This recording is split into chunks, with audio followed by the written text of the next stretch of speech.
The apartment was the epicenter of chaos, a constant whirlwind of motion and noise generated by 3 toddlers, each 1.5.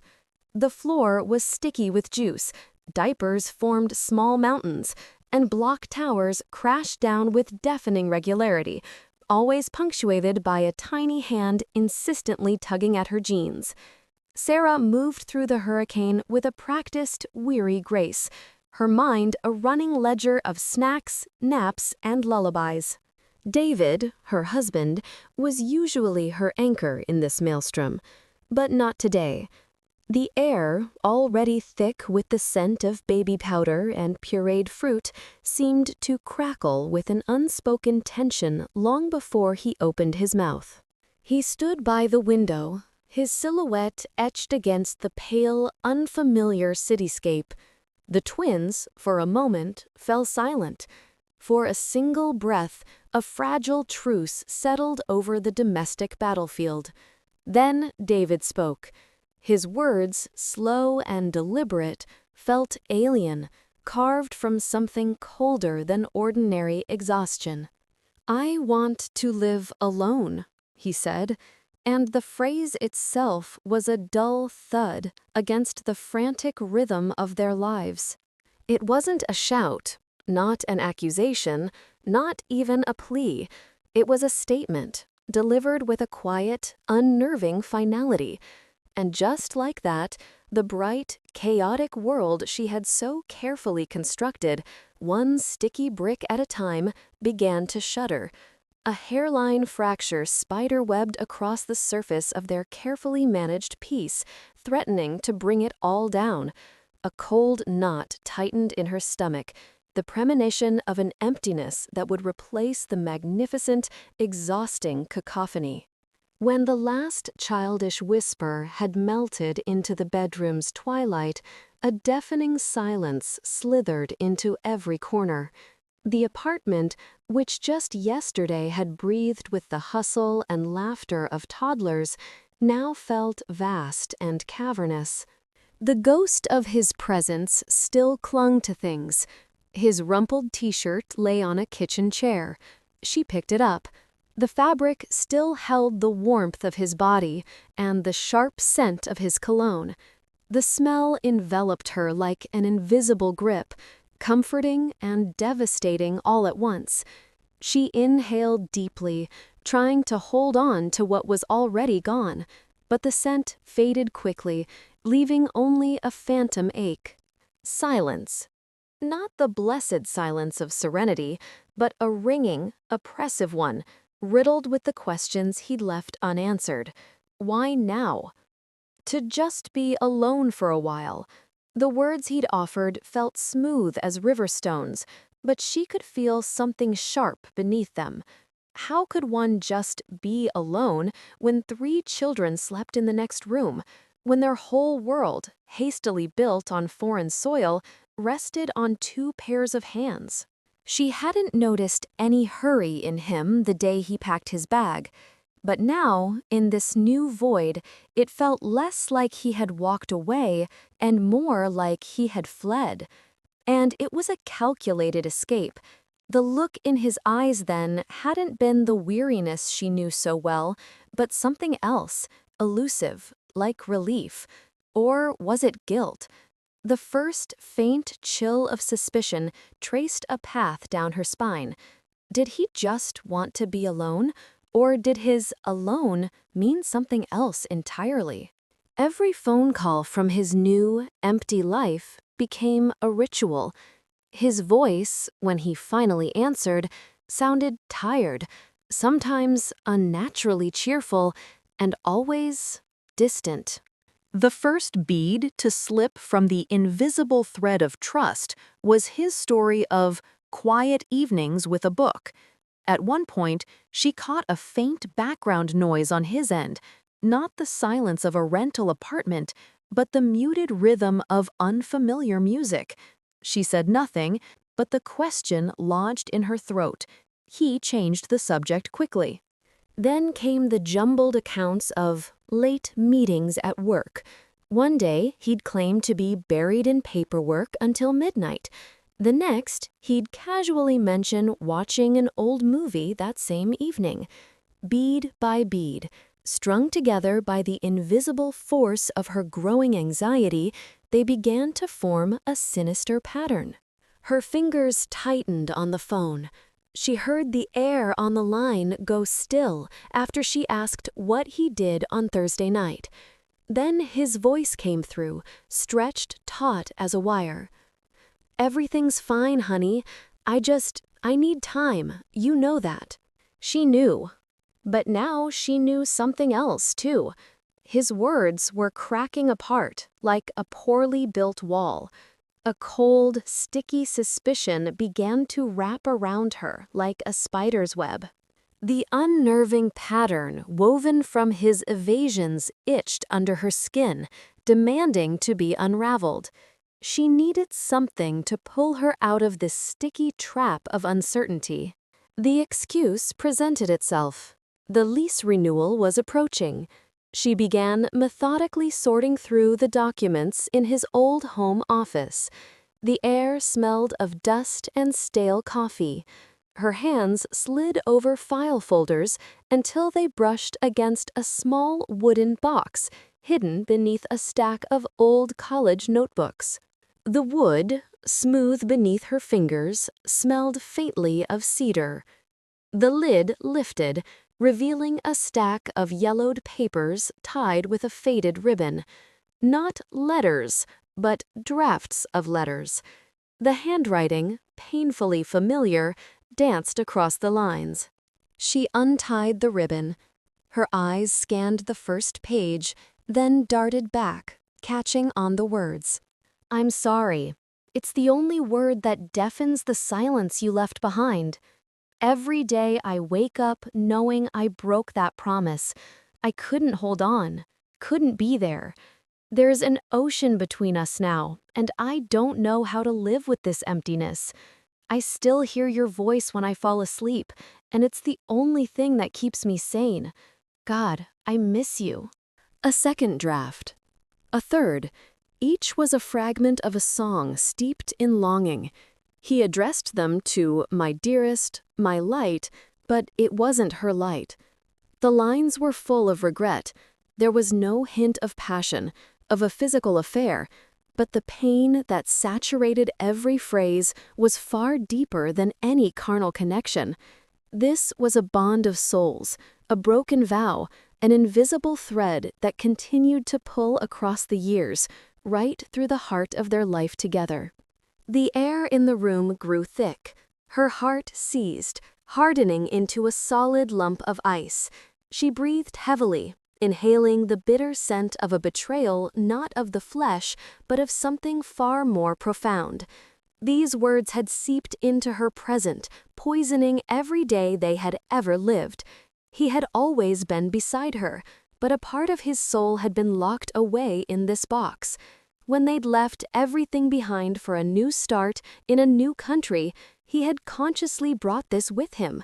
This wasn't a forgotten relic. It was a sacred wound he'd smuggled across an ocean, right into the heart of their new life.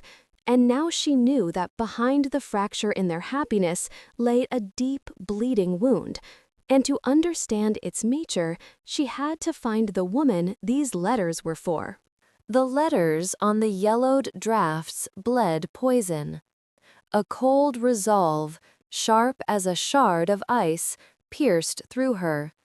No more guessing. Her fingers found a forgotten icon on her phone. An app they'd installed as a joke at the beginning of their relationship now seemed like her last hope. A barely there dot, pulsing on the map, led her away from her familiar world and into the heart of the unfamiliar city. The city bled out into its unwelcoming fringes behind her car window. The streets narrowed, the colors faded. Parking the car, she felt like she was stepping onto alien soil. The air here smelled of damp leaves and wet cement. The derelict neighborhood greeted her with a chilling embrace. Peeling facades of houses stared into the void with the black sockets of broken-out windows. The street twisted deeper into a web of alleys where the shadows were thicker. Every turn heightened the sense of inevitability. Her heart hammered against her ribs like a trapped bird. The last paved street dissolved into a gravel path. The air was a thick, metallic soup of damp earth and rust. She found the address, a squat, low building, its brick face streaked with grime. One window, however, glowed with a faint, flickering light. She pressed herself into the shadow of a doorway across the street, the cold stone seeping through her coat. Her heart throbbed. The window pane was grimy, but it offered a glimpse. He was there, her husband. He was not alone. On a narrow iron bed lay a woman, a fragile bundle of bones and pale skin. Her hair, the color of faded moonlight, was splayed across the pillow, and her face, etched with the lines of time and suffering, was turned toward him. The air inside seemed to carry the bittersweet smell of old age and sickness. He moved with a tender slowness. His strong hands, the same hands that cradled their children, gently adjusted the blanket on the woman's shoulders. His brow was furrowed with a deep, all-consuming exhaustion. He leaned closer, his voice a low rumble she couldn't hear but could feel. He tucked back a stray lock of her hair, a gesture so intimate it shattered the fragile framework of her suspicions.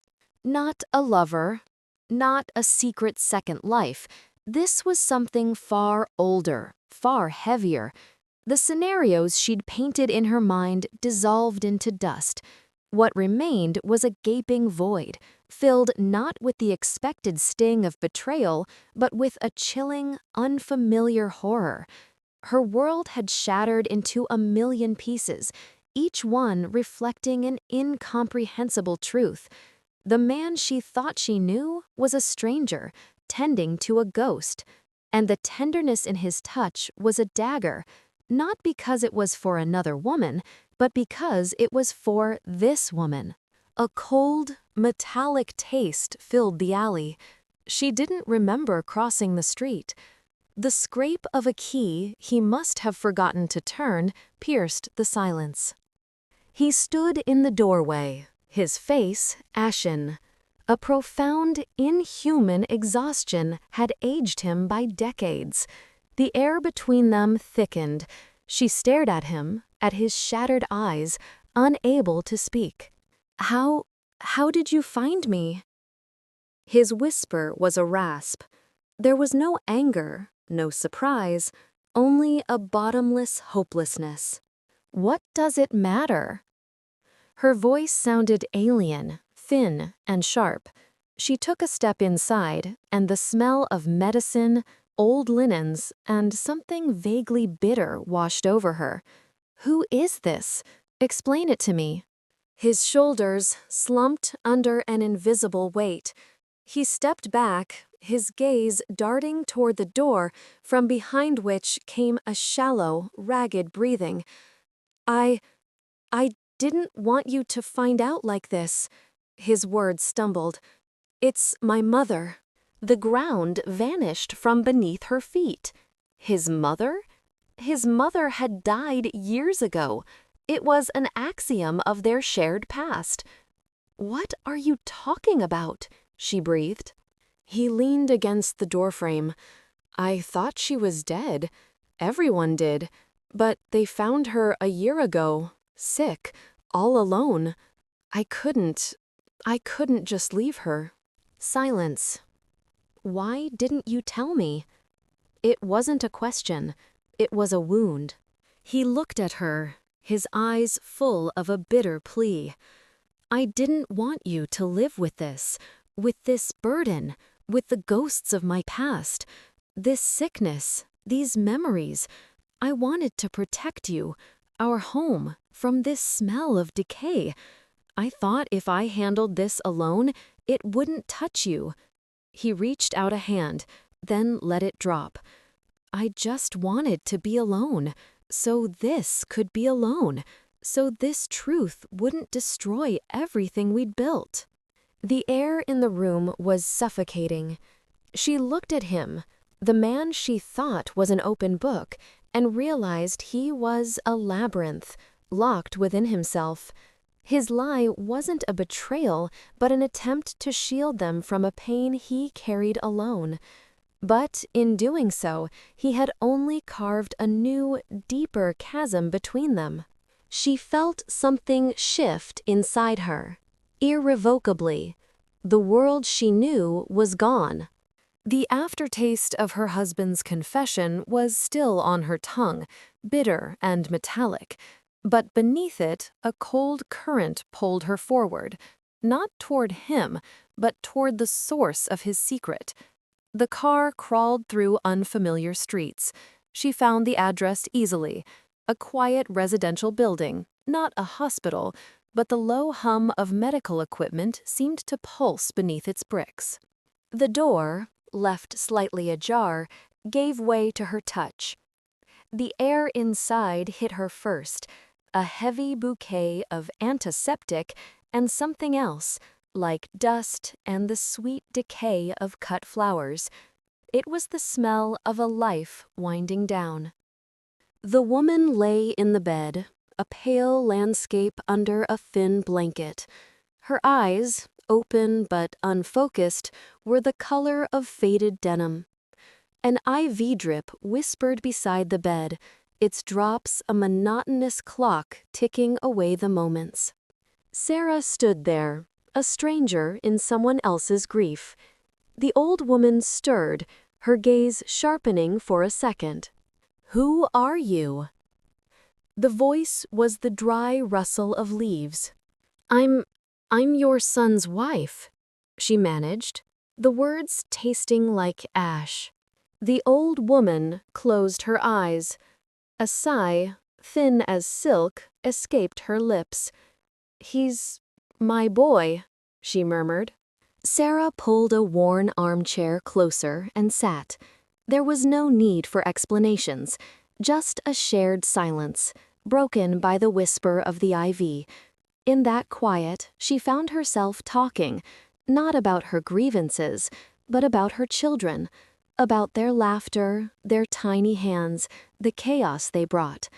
The old woman listened, her eyes still closed, the shadow of a smile playing on her lips.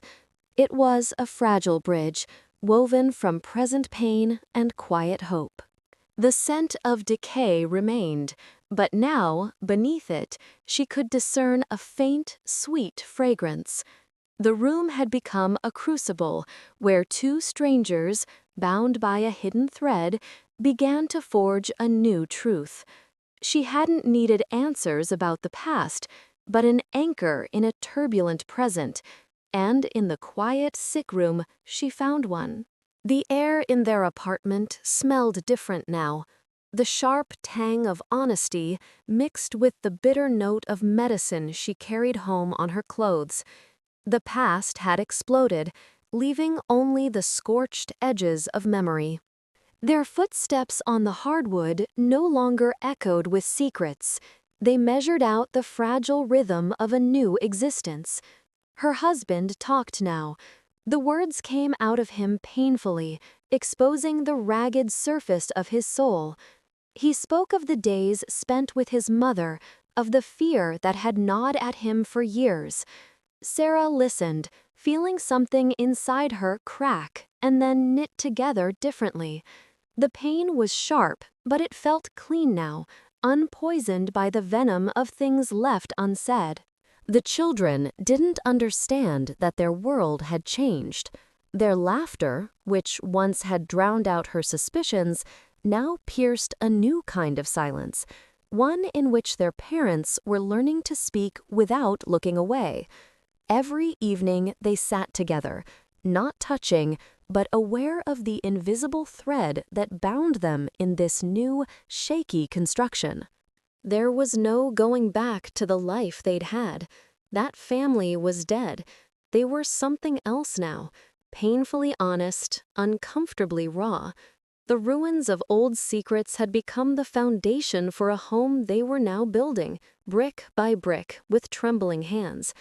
Every new day was a step onto thin ice, but they walked it because they knew that below the ice was only emptiness, and above it there was only them, choosing not to flee the shadow, but to turn it into light.